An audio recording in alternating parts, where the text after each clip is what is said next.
Hi guys, welcome back to Kitchen Colony. And today in our kitchen, we'll be preparing Christmas cake on our stove top. Now, if you'd like to see me do this, then continue watching.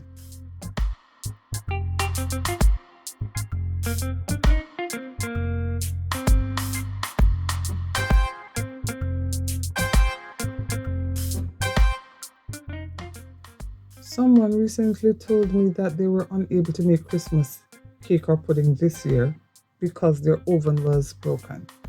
Now in this video, it's not going to be a cake tutorial, but I'll be showing you how you can still make your cake or pudding on the stove. Now, I'll also be showing you how we use all those things that we've preserved throughout the year to make a great, moist and delicious pudding. Now, if you'd like to see me do that, then continue watching. Now for our old-fashioned cake, in my bowl, I have 250 grams of soft butter. I took it out of the refrigerator and left it on the counter for half an hour, and it becomes very soft.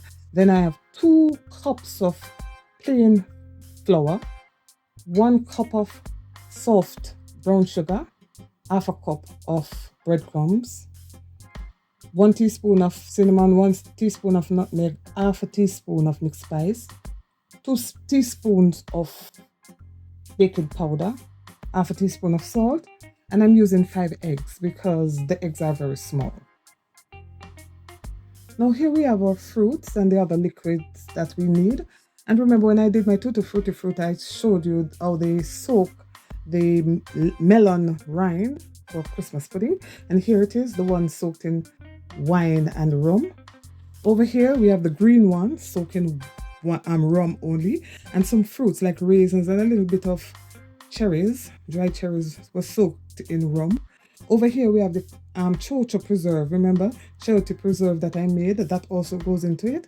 Then we have our browning, rose water, vanilla, almond extract.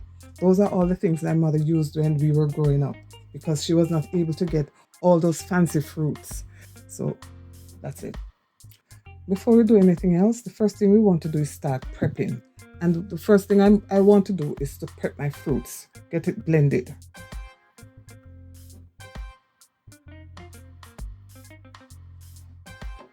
Now in my blender, I'm going to put everything and chop. Now we are going to use a little wine, but remember, the more wine you use, you'll have to add flour or breadcrumbs. So we have to be very careful.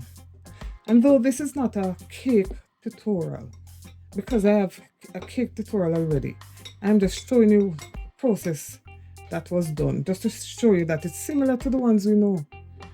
The only difference is we're using our own fruits, the ones we made, and a little of the traditional fruits like raisin and a bit of cherry.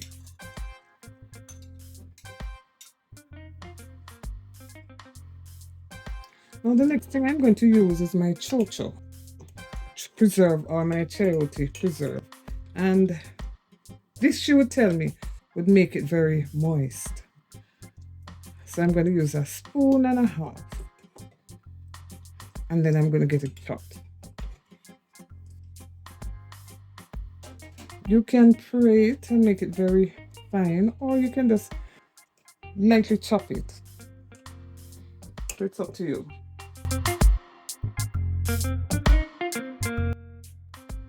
Rose water, 1 teaspoon, vanilla extract, 1 teaspoon, almond extract, the same amount. I like to blend it together so everything is incorporated, the same amount. And now I'm going to give it one more blend. At this point you could add your browning, but I like to add my browning when I am actually mixing the batter, so I can determine how brown I want it. So I'm going to close now and give it a last whip. Fruit prepping, all done. So we'll put that away along with the browning. The next step we need to get on with is the dry ingredients. Here I'm going to sieve my 2 cups of flour. It's nice to sieve it. You get rid of all the lumps that would be in your cake. To this, we're going to add our spices, nutmeg, cinnamon, and mixed spice, or 2 teaspoons of baking powder, and our pinch of salt.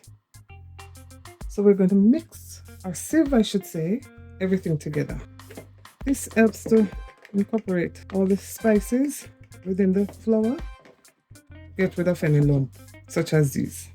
Now, flour prepping or dry ingredients prep done. Now the next thing we need to do is our egg. We're gonna break them and separate them from the shell. Now that is all done. And the next thing we need to prep is our baking pan. Now this is a pan I'm going to use, and in it I have some butter, and I'm going to generously butter this tin. Because of the grooves, we have to generously, butter it, because if not, you'll have it sticking in some parts, and we don't want that. So we use a lot of butter when you're using pans like these. Remember, if you're using anything like this, you remember this part also. And generously, that's about it. And to that now, I'm going to add a bit of flour. As I stated earlier, this is not a cake tutorial, you understand? I'm just showing you how you can make your cake on the stove top. If your oven is out like my friends, you are able to get a wonderful cake, just as my mother did it when we were growing up. It is now time to start beating our butter and sugar. So we add our sugar to the butter, and I'm going to use hand mixer. I'm going to use an hand mixer to beat, and I'm going to do most of it off camera. So we start our beating.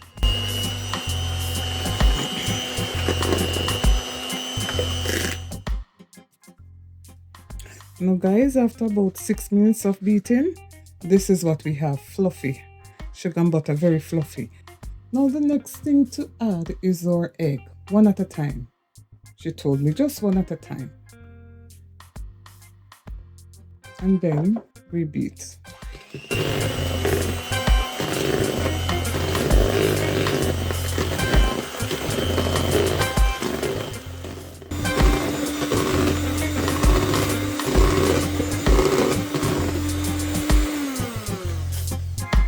Now eggs are all blended in, and the next thing we're going to add is our lime rind. Now you may add the rind, or you may add the juice, whichever you prefer. You're going to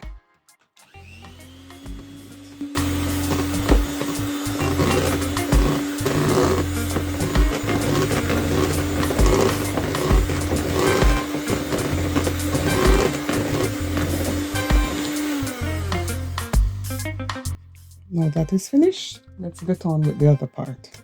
Now before we start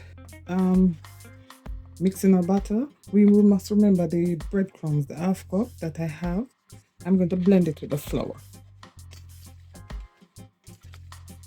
And this we're going to add a little at a time.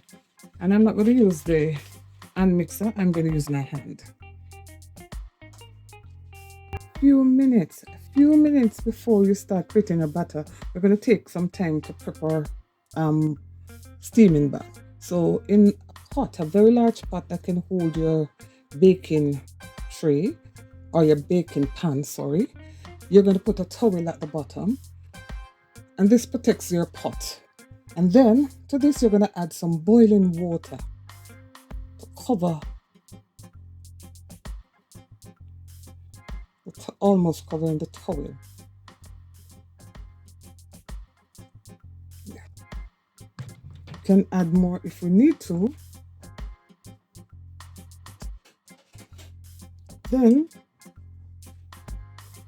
we're going to turn our stove to medium. I'm doing it by myself today, so it's a bit tricky for me. So I am going to turn my stove to medium, Yeah. Cover to keep the steam in and get on with creating the batter now. Now I'm going to add a little of the flour for my mixture here. We're going to cut and fold. Cut, fold. Cut, fold. Cut, fold.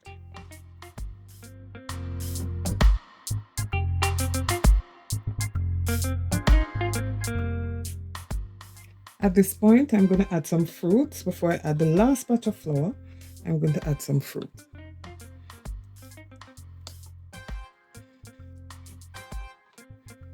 I don't think I'll be using all of this because I'd have to use other things. And then I'm going to add some browning.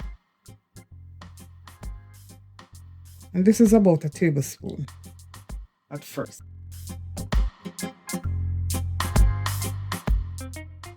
We don't want to be we don't want to mix too long. We just want to get this done quickly and get it in the baking tin. Now I'm going to add the rest of flour now and then add some more fruits if needed be. So this is the last batch of flour. And I'm going to add some more fruits and browning, and when I come back, when I'm finished mixing, I'll come back. Now we're finished mixing and our tin is ready, and we're going to pour in our mold right here, our baking.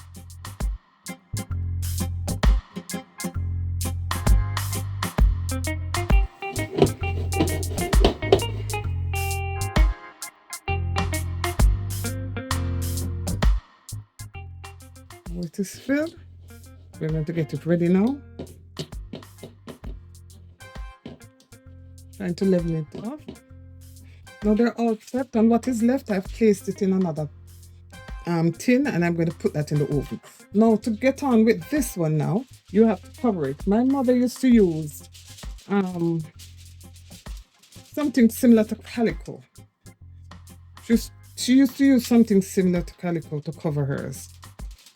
And I'm going to use foil and some cling film because I don't have that piece of cotton that she used to use. So what I'm going to do, I did a slit in the middle of the foil paper, and I'm going to put it over this part, the funnel. Yeah, this part. And I'm going to fold this in. Fold it under. Because you're going to steam it, but you don't want water to get in. Then I'm going to use some cling film to further seal it. If I can find the end of it. I'm trying to find the end of the cling film. Because I took it out the box. I should not have done that.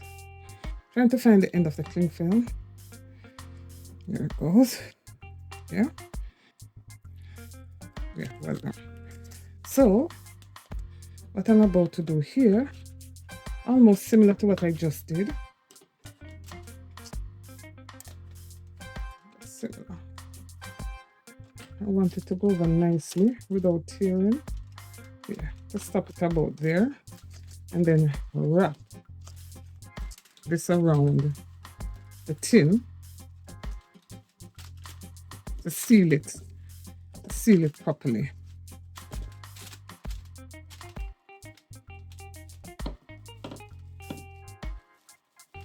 So that we can get it in our pot to start the steaming, yeah? I think that's enough.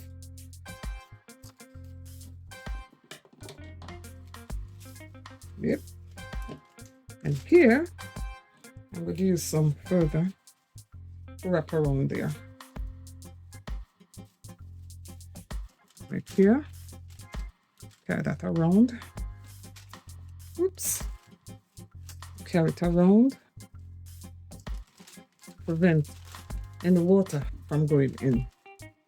Yeah? Mama would use a piece of cloth and she would just wrap and tie. So no moisture would be going in. And I think this is seal enough. And I'm going to take it over to the stove right now and show you how to do it.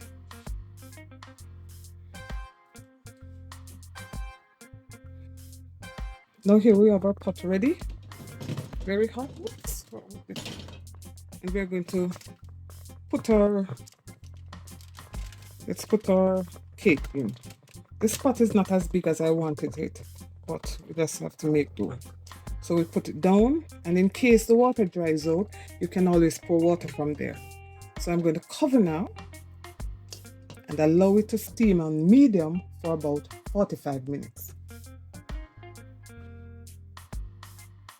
45 minutes later, I'm going to turn my stove off and let us test.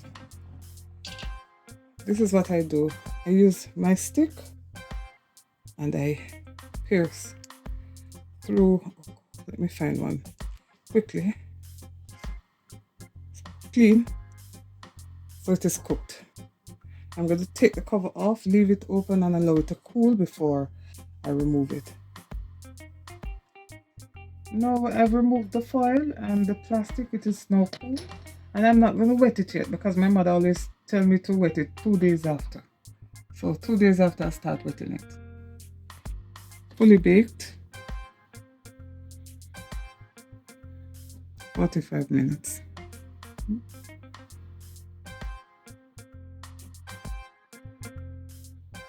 Now here you have it, guys. Extremely moist, tasty Christmas pudding. Now you could not tell that we didn't use those expensive fruits. You couldn't tell that we used melon peel and chocho preserve with a little raisin.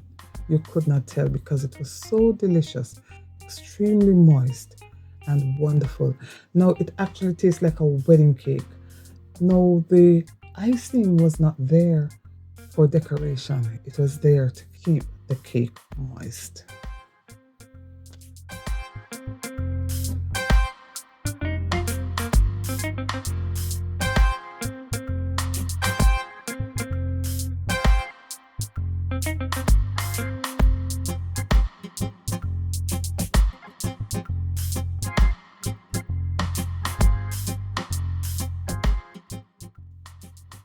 As I cut it, guys, look at it. Just look at the piece, how moist it is. Very tasty. Enjoy.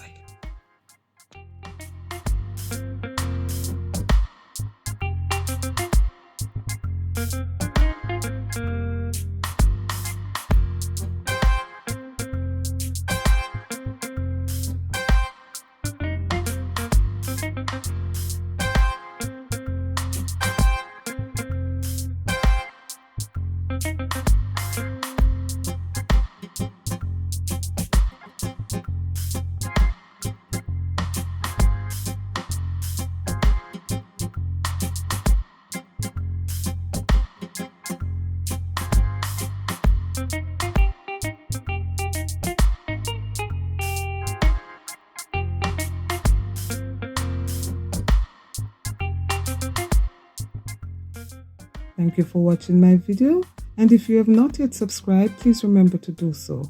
And if you've enjoyed this video, then please remember to give me a thumbs up, as this helps to promote my video to others, and also it helps to grow my channel.